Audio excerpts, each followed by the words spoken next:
Have you ever heard of a product manager in your company who was laid off and no one knows why? They were doing a fine job, just what they were asked to. So why were they let go? I've been in the meeting room in many occasions where those conversations take place, and it's never what you think it is. It is not about being a poor performer or having less bugs than any other team. In some occasions, it is just about not being aligned with the product strategy. Product strategy is going this way and you're going that way. They have too many product managers, and very quickly they'll look at, okay, where are we going? Which teams are working towards that goal? Like who is on this line of action? If you're not on that line of action, you're one of the first draw to make the exit. Look, I'm not a layoff expert. However, when it comes to this topic, I've been asked to help many product managers so that they wouldn't add on this tragic path. And in other occasions, I've been asked to take product managers under my wing so that they will fix their course and have a more bright future ahead of them. In this video, I'll cover the tips that I share with them, and hopefully they'll be helpful to you as well. Those are tips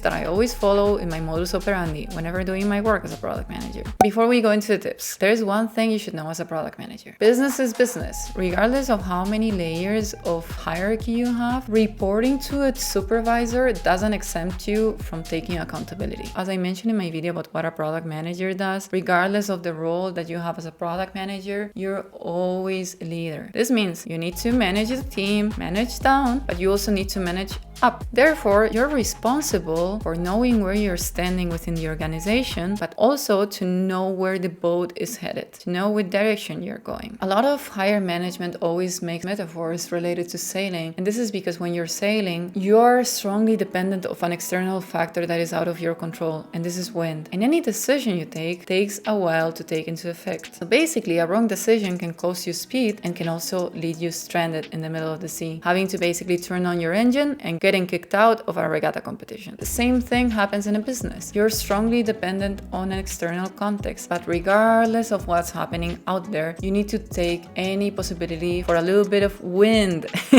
You need to remember what the strategy is like so that you're heading towards it and you don't cost the team a win. How do you make sure as a product manager that you're irreplaceable? Picture this situation where you're growing from 5 to 10 to 20 to 50 to 100 product managers. What happens then? Well, when you're starting to grow that much, basically communication starts becoming an issue. So you start seeing things like the need to show a roadmap every single quarter, and you're like, okay, my roadmap didn't change much from last quarter to this one. Yes, but you need to communicate it, because this communication allows a master of masters to take this into consideration and determine whether you're working on what matters. Imagine you share your roadmap, you ask for feedback, and you're there waiting and saying, well, anything to share? Is it good? Is it bad? Should I start crying? Like, what should I do? And you don't get a reply, and it can become frustrating unless you have a close relationship with your lead, or unless you have a very big screw up, or you have something that is super meaningful, it can change a lot of things for the company. Most probably the feedback you're gonna get is just, oh, okay, and you're gonna be there guessing and thinking, is this good, is this bad? But just as a PM, try not to overguess or overthink. If they don't provide feedback, I'll make sure I get that feedback. But anyway, the fact that so many things are going on at the same time, and you have a lead or master of masters who need to be thinking about everything, how do you make sure that you stay relevant? Or how do you make sure that what you're working on stays relevant? This brings me to my first point, which is you need to continuously look at the product holistically. Note the word continuously. Picture this situation. Someone in upper management or the board takes the master of masters of product and tells them, so, hey, the other day I had people over for dinner,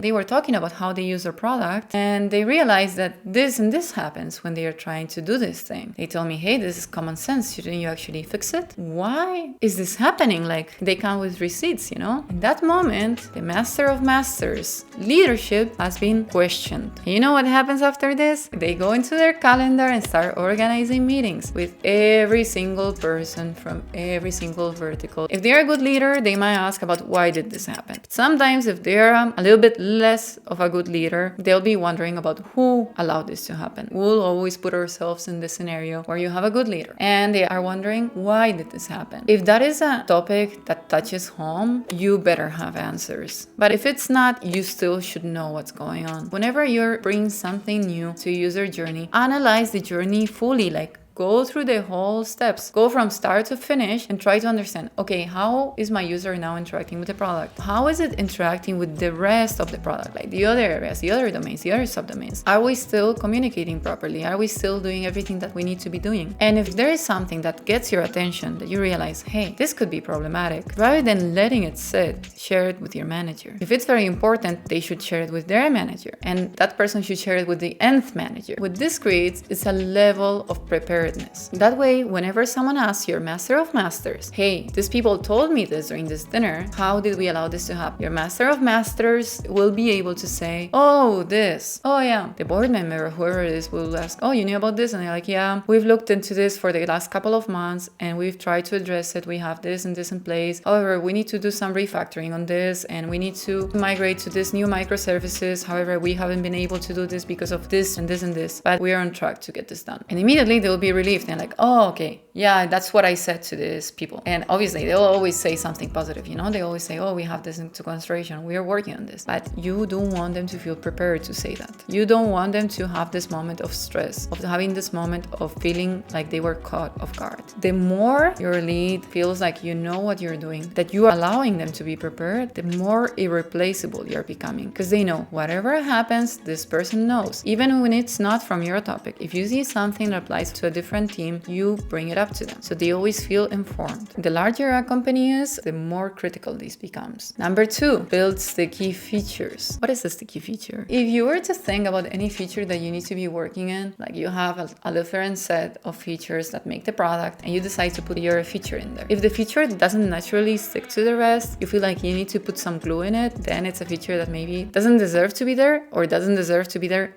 yet. So let's look at it with an example. Let's say you have an e-commerce and you're building a feature about loyalty programs. And suddenly you launch a loyalty program in the user profile. And that is the only place where there's something about the loyalty program. And suddenly the user realizes that they have a little dot that prompts them to take some sort of action or to look at something. And then there's a loyalty program. They're like, what is this? If that is the only thing that the whole product contains about your new feature, you're not in a good place. If you had, for example, in a product listing page, you have the different product cards, and there you see the amount of points that you can collect when purchasing that product. Then your loyalty program feature is sticky. If you have a view within the basket of the amount of points that you're collecting, then your feature is sticky. If you have a section in the app that explains how the loyalty program works and how the different points can be redeemed, then your feature is sticky. You don't need glue for that feature to sit there because it fits into the whole ecosystem. It's kind of related to the previous point of looking at the product holistically,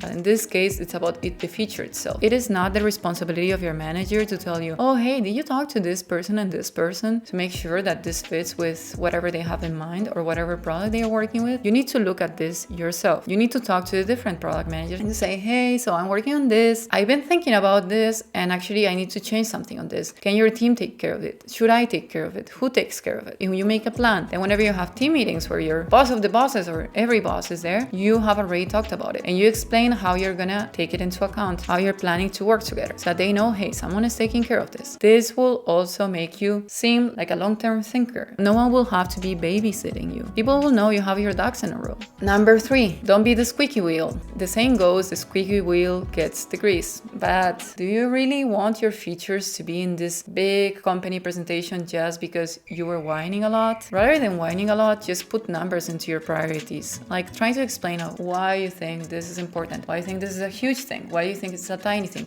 why do you think this is a critical thing that can actually break the product, and explain it in a way that if something flops, no one will put your judgment into question. If something goes wrong and you actually use numbers to explain why the topic needs so much attention, your manager will know that you did your due diligence. They know you did all the work required to determine whether a feature is important or not. Number 4, leave your ego at home. When working on a product team, rather than thinking about how everyone should roll out the red carpet for you to walk on whenever you come into the office, maybe roll up your sleeves, and help your colleagues, help your peers. Whenever there is a dependency of some other team, rather than just trying to communicate how important your team is or how great of a feature you're building or how amazing your team and you are, just say, hey, how can I help? How can I unblock you? What can I do? Obviously, it's not about being Mother Teresa of Calcutta and just helping because you have a very giving nature in you. You should also communicate that you're helping. Within an organization, it's super easy to get lost within all the noise. You shouldn't just help for the sake of helping. You're an existing product manager. You should let people know that you're helping another team, that you're putting your priorities a little bit behind so that this other team is able to make theirs go forward. Also, if at some point you find yourself only unblocking teams, perhaps that shouldn't be a product team, a product management team. It should turn into a project manager team. There should be only an engineering team taking care of it. Make sure you're showcasing the support that you provide to others as well. Number 5, when you're working on the product, make sure you're heading in the same direction as the company. This sounds a little bit funny, right? Because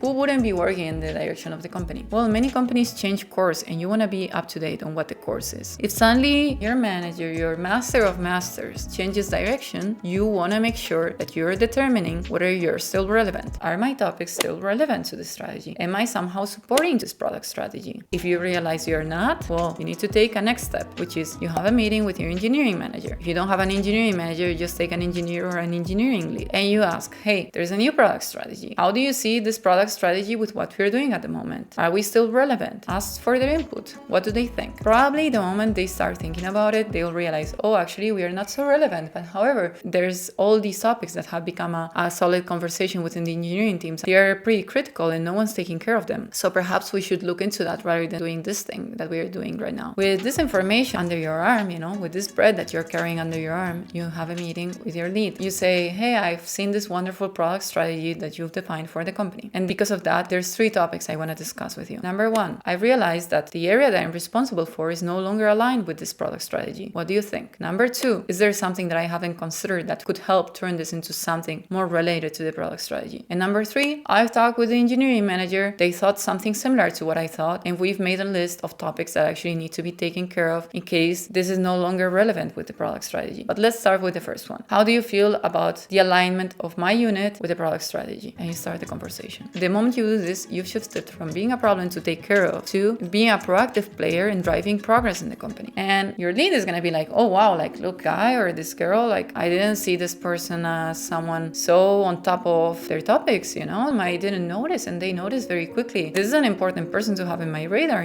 they are up to date with what's going on and they've already done their homework. They've come prepared. It's gonna put you in the light in a very nice way. Number 6, last but not least, speak up. This was a last moment edition based on posts that I saw on Reddit. Someone was asking, hey, do you ever feel like you don't want to speak up because you fear being fired? And it kind of made me concerned because the moment you fear for your job because of speaking up, you're just putting a nail on top of your coffin. Whenever there's a topic that you think requires attention, and whenever there's something you think could be problematic for the product, say it, raise your voice. It's not about being a blocker. It's about explaining why you think something is important. Why, based on your experience, this thing could be affected by this other thing. You very clearly explain, hey, I've noticed there's this and this problem, but before I share this problem, I want to share hey, these are only my thoughts based on this information that I've got. Whatever path we decide to take, I'll be fully committed to it. And you explain the reason why you think something is concerning for you. You cannot imagine how many times I've been reached out to by people who ignore the topics that I was raising up front. I was saying, hey, this can be a problem because of this, this, and this. And if we don't do this, this can be a problem. And they were saying, well, I'm not sure this is going to be a problem. 1 month later, hey, Marlena, so,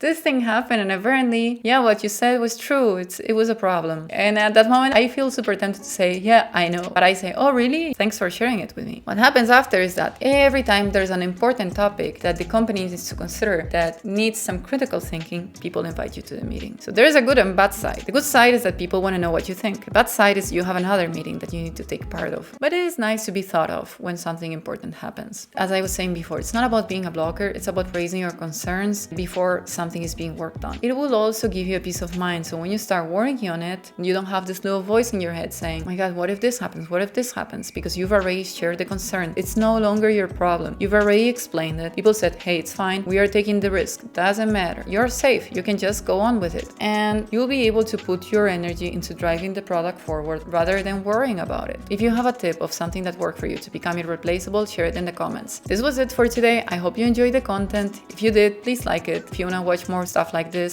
subscribe, and well, you know how the drill is. So thanks a lot and have a nice day.